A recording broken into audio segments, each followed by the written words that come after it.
Hello everyone, welcome to Biology Solutions with Surya Prakash. Let us start another very important cell organelle, that is cell membrane. Now what is cell membrane? चलिए आज हम इस quick introductory part मानकर चलते हैं कि cell membrane के बारे में आपको कुछ नहीं पता है, हम उसके बारे में समझने की कोशिश करते हैं। अब देखो सेल मेम्ब्रेन क्या है। ये एक ऐसा स्ट्रक्चर है which is present around and inside the cell। देखो यहां पर एक बहुत ही इंपॉर्टेंट चीज है जो मैंने यहां लिखनी चाहिए और इसको एक ही लाइन में हमने खत्म करने की कोशिश की है कि present around and inside the cell.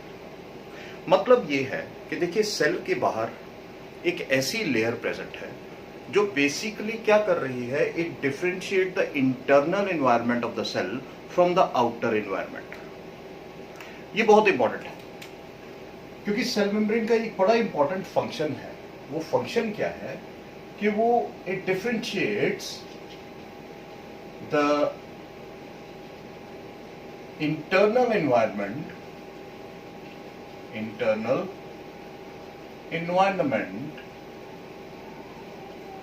of cell from outer environment। तो सबसे पहली और इंपॉर्टेंट फंक्शन तो यही आ जाता है कि ये बड़ा जरूरी होता है क्योंकि सेल के अंदर किस तरह की एक्टिविटीज हो रही है उसके लिए एक अलग कंडीशंस चाहिए और सेल के बाहर जो हो रहा है वो तो एक अलग ही चीज है। तो सेल मेम्ब्रेन का सबसे पहला काम ही यही हो जाता है कि वो सेपरेट करता है। दूसरी चीज यहां क्या आती है कि जो भी मेम्ब्रेन, जैसे मैंने कहा इनसाइड द सेल, देखिए सेल मेम्ब्रेन अंदर भी पड़ी होती है। It is present around cell organelles in eukaryotic cells. देखिए ये सबसे इंपॉर्टेंट चीज है, ये एक इंपॉर्टेंट पॉइंट है, इंपॉर्टेंट कॉन्सेप्ट है। सेल ऑर्गेनेलीज के अराउंड भी सेल मेम्ब्रेन है।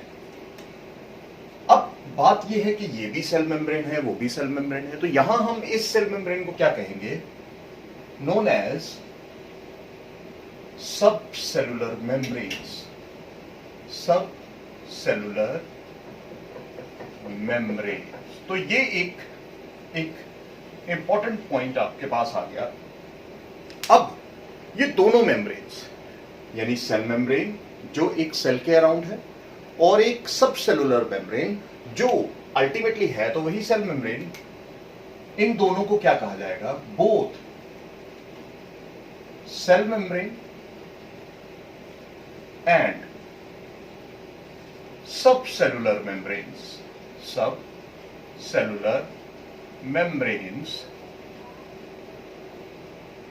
are collectively known as biomembranes. They are known as biomembranes। तो ये याद रखिएगा पॉइंट कि बायोमेम्ब्रेन्स क्या होती है। तो बायोमेम्ब्रेन हम एक कलेक्टिव टर्म बोलते हैं दोनों को। सेल ऑर्गेनेलीज के अराउंड भी मेम्ब्रेन्स हैं, चाहे वो प्लास्टिड हो, माइटोकॉन्ड्रिया हो, वैक्यूल्स हो, तो अलग अलग मेम्ब्रेन के अलग अलग नाम हैं, ये हम आगे करेंगे। सबसे पहले हमें ये इंट्रोडक्टरी पार्ट में ये चीज तो समझ आई कि हाँ ये मेम्ब्रेन कोई एक ऐसा स्ट्रक्चर है जो बेसिकली सेल को शेप एंड साइज देता है और आउटर एनवायरनमेंट और इनर एनवायरनमेंट के बीच में एक डिफरेंशिएट क्रिएट करता है। दूसरी चीज यहां क्या आ जाती है कि अब सेल मेम्ब्रेन जो है it was first observed by Nageli and Cramer. सबसे पहले नेजेले एंड क्रैमर ने, और क्रैमर ने 1855 में ये ऑब्जर्व की थी और इसको नाम क्या दे दिया था, the term cell membrane was given to it. The term cell membrane वो किसने दिया था, term cell membrane was given by Nageli and Cramer. लेकिन उसके बाद हम एक और टर्म भी यूज करते हैं, और वो टर्म क्या है, दैट वाज गिवन बाय प्लावर। इन 1931 और उसने इस सेल मेम्ब्रेन को क्या कहा? He gave the term plasma membrane. तो देखिए दोनों सेम ही चीज है, लेकिन थोड़ा सा अब डिफरेंस क्या आया कि प्लाज्मा मेम्ब्रेन क्यों कहा गया? क्योंकि देखिए साइटोप्लाज्म के अंदर ऑर्गेनेल्स हैं, उसके चारों तरफ भी मेम्ब्रेन थी, है ना? तो साइटोप्लाज्म के बाहर जो मेम्ब्रेन्स थी उसको क्या दिया गया? Plasma membrane. और साथ में सेल जो है उसके अराउंड भी एक सेल मेम्ब्रेन है, that is also called as plasma membrane. तो दोनों का एक कलेक्टिव टर्म बना दिया गया, दोनों को एक ही नाम दे दिया गया, प्लाज्मा मेम्ब्रेन। हालांकि हम दोनों टर्म्स यूज करते हैं, ऐसी कोई बात नहीं है। दूसरी चीज, अब प्लाज्मा मेम्ब्रेन है क्या चीज है? हम बार बार कह रहे हैं ऐसा करती है, ऐसा करती है, क्या करती है? देखो प्लाज्मा मेम्ब्रेन जो है वो एक कैसा स्ट्रक्चर है? इट्स अ फ्लेक्सिबल स्ट्रक्चर, पहली चीज। दूसरी चीज ये इलास्टिक भी है। तीसरी चीज ये सेमी परमिएबल है, सेमी परमिएबल स्ट्रक्चर है। अब सेमी परमिएबल स्ट्रक्चर हम ये जानते हैं कि वो structure which allows only selective molecules to enter और एग्जिट द सेल्स, सिर्फ सिलेक्टिव मॉलिक्यूल्स के लिए है। या हम इसे वो भी एक टर्म यूज करते हैं, सिलेक्टिवली परमिएबल टर्म भी यूज करते हैं। तो ये अगर हमें ये तीन चीजें पता है तो हमें सेल मेम्ब्रेन के बारे में बहुत कुछ पता है। अब हम बात करते हैं कि जब सेल मेम्ब्रेन की सारी चीजें टर्म दे दी गई, सब कुछ दे दिया गया, अब क्या है? अब इसके स्ट्रक्चर की बारी आई, क्योंकि आज हम इंट्रोडक्टरी पार्ट कर रहे हैं, पार्ट 1। अब इसके स्ट्रक्चर की बारी आई, तो जब स्ट्रक्चर की बारी आई तो बहुत सारे मॉडल्स दिए गए। हालांकि उन मॉडल्स को हमने डिटेल में तो नहीं जाना है, लेकिन जब हम एक फाइनल मॉडल पढ़ने वाले हैं, एक मॉडल जो पढ़ने वाले हैं उसके बारे में अगर हमें पढ़ना हो तो हमें थोड़ी सी उसकी हिस्ट्री पता होनी चाहिए। अब वो मॉडल्स कौन से थे? सबसे पहला जो मॉडल दिया गया वो किसने दिया? That was given bye Overton, और उसे नाम दिया गया ओवरटन्स मॉडल।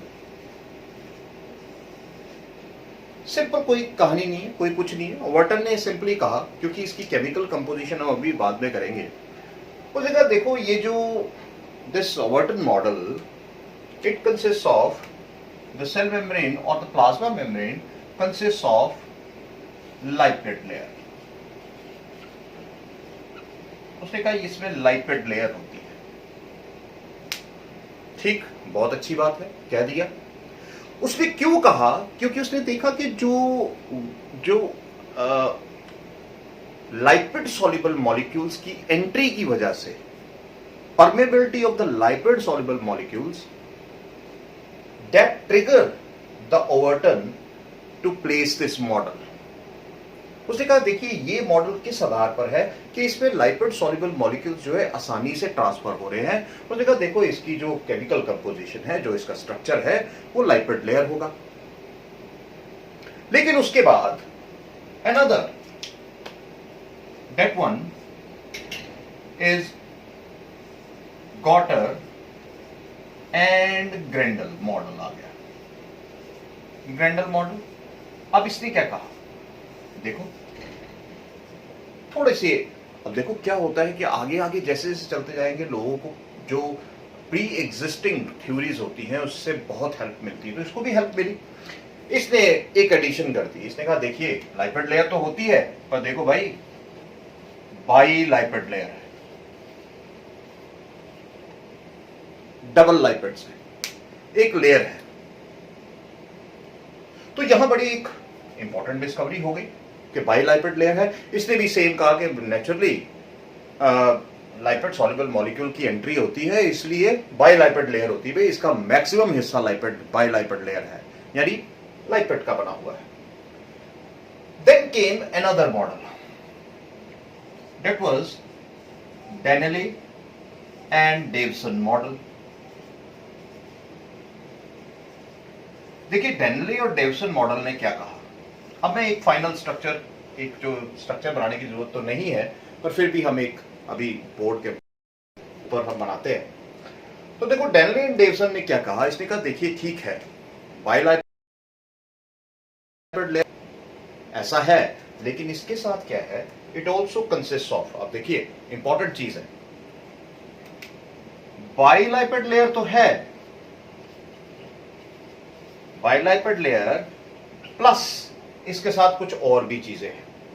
अब उसने क्या कहा, उसने कहा कि इसके दोनों साइड पर, on either side there are globular proteins, globular proteins on either side. यानी कहने का मतलब क्या हुआ, कहने का मतलब यह हुआ the lipid layers are sandwiched between the two protein monolayers। अब कैसे, अब हम डायग्राम से समझने की कोशिश करते हैं और आगे की कहानी फिर करते हैं।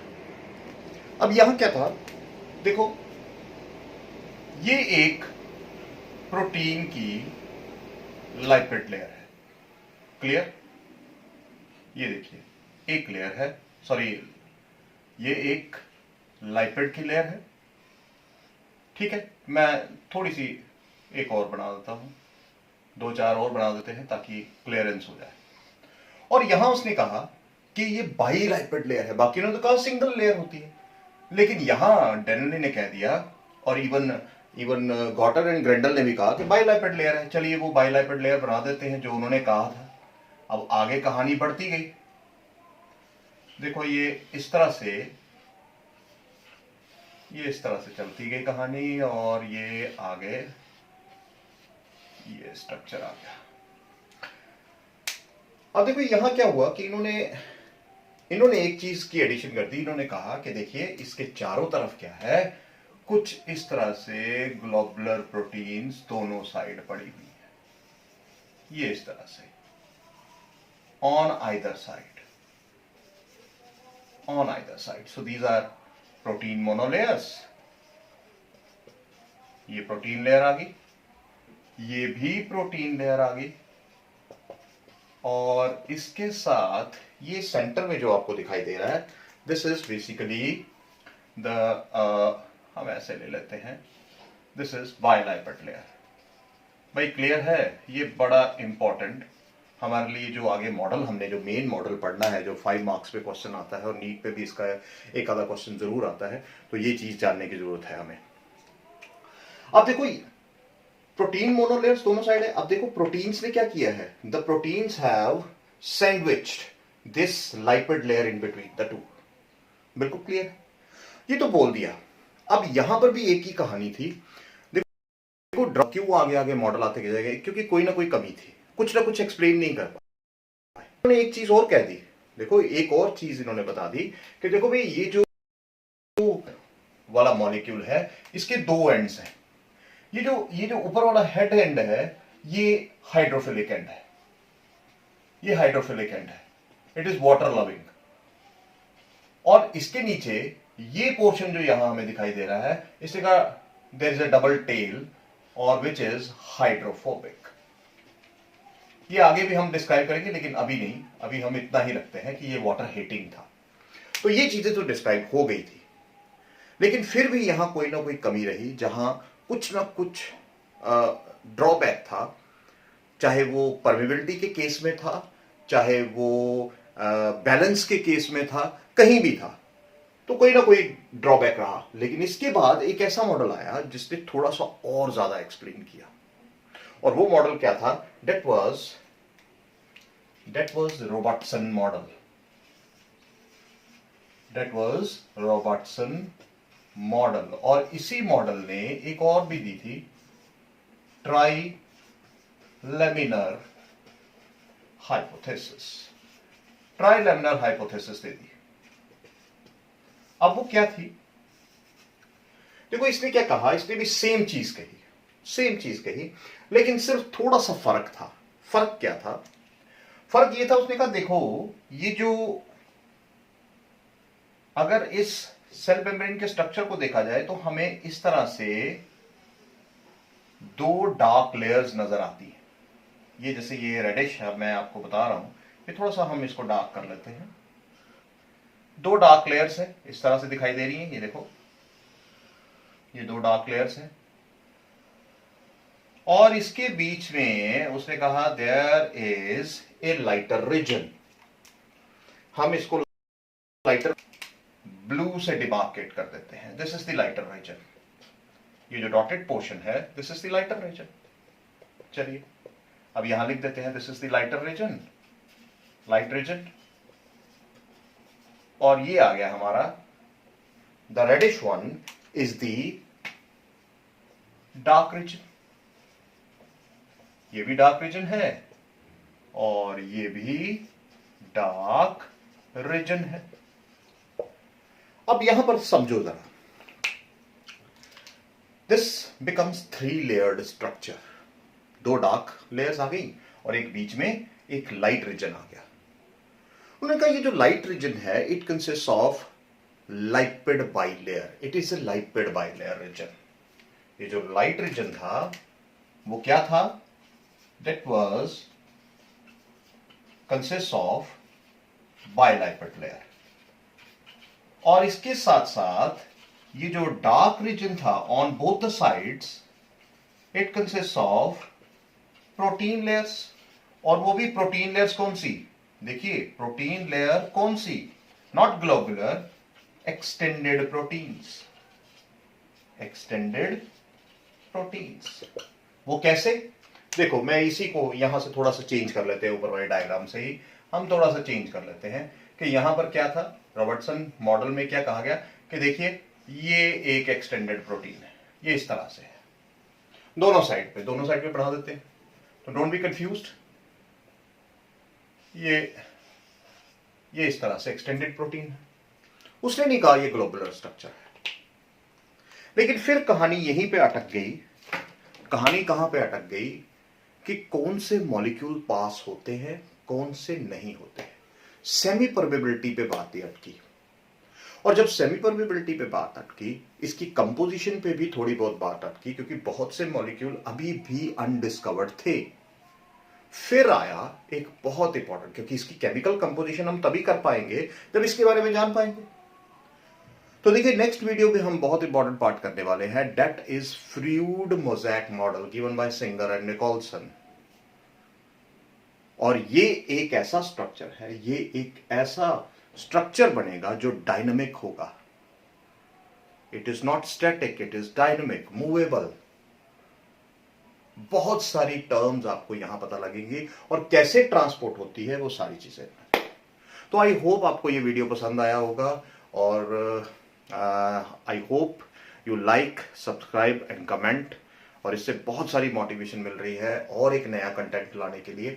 मैं कोशिश करूंगा कि और अच्छे से अच्छा कंटेंट आए जो आपके एग्जामिनेशन में हेल्प करे, बेसिकली एकेडमिक एग्जामिनेशन में हेल्प करे। नीट में ऑटोमेटिकली ये सारा मटेरियल आपके लिए रेडीमेड है, आपको सिर्फ यहाँ एमसीक्यू प्रैक्टिस करनी है और कुछ नहीं प्रैक्टिस करना है, पढ़ने की जरूरत नहीं पड़ेगी। अगर आप ये वीडियो देख लेंगे और अपने एमसीक्यू प्रैक्टिस कर लेंगे, मेरी कोशिश यही रहेगी कि आपको किताब पढ़ने की जरूरत ना लगे, सिर्फ वीडियो देखिए और एमसीक्यू कीजिए। I hope you understand the concept, like the concept, and motivate me to make more and more such content. Thank you very much.